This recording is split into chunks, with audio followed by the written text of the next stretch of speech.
விக்ரம் பிரபு நடிப்புல 2013ல ரிலீஸ் ஆன படம் தான் இவன் வேற மாதிரி. அண்ட் இந்த படத்துல ஹீரோனியா அவங்களோட சிறந்த நடிப்பை எக்ஸ்போஸ் பண்ணி மக்கள் ரசிகர்கள் மனசுல அவங்களுக்குன்னு ஒரு இடத்த பிடிச்சவங்க தான் சுரப்பி.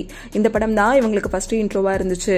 அதுக்கப்புறமா தமிழ் சினிமாவில் முன்னணி நடிகரான தனுஷோட சேர்ந்து வேலையில்லா பட்டதாரி அப்படின்னு ஒரு படத்துல நடிச்சிட்டு இருந்தாங்கல்ல. தொடர்ந்து அவங்க குணச்சித்திர வேடங்களையும் ஒரு சில மூவிஸ்ல நடிச்சிட்டு இருக்காங்களாம். தமிழ் அவங்களோட கவனத்தை செலுத்தாம தெலுங்குல இப்போ கவனத்தை செலுத்தி நடிச்சிட்டு வந்துட்டு இருக்காங்க. இப்போ அவங்க கையில தெலுங்குல 2 படம் மட்டும் தான் வச்சுட்டு இருக்காங்க. பெரும்பாலான ஹீரோனிஸ்லாம் தமிழ் சினிமாவில் குடும்ப பாங்கா நடிச்சு மற்ற மொழிகள்ல கவர்ச்சி காட்டுறத வழக்கமாவே வச்சுட்டு இருக்காங்கல்ல. அந்த வகையில சுரப்பி அவங்களும் தமிழ்ல குடும்ப பாங்கா நடிச்சு ரசிகர்களை கவர்ந்து வந்தாலுமே தெலுங்கு சினிமாவில் கவர்ச்சி காட்டி நடிச்சிட்டு வந்துட்டு இருக்காங்க. அதை எக்ஸ்போஸ் பண்ற விதமா சோசியல் மீடியா பேஜ்ல கவர்ச்சியான போட்டோவை ஷேர் பண்ணிருக்காங்க. இந்த சிச்சுவேஷன்ல அந்த வகையில இப்போ ஒரு ரெட் கலர் ஸ்லீவை வியர் பண்ணிக்கிட்டு அவங்களோட அழகு எடுப்பா தெரியும்படி ஒரு போட்டோவை ஷேர் பண்ணிருக்காங்க.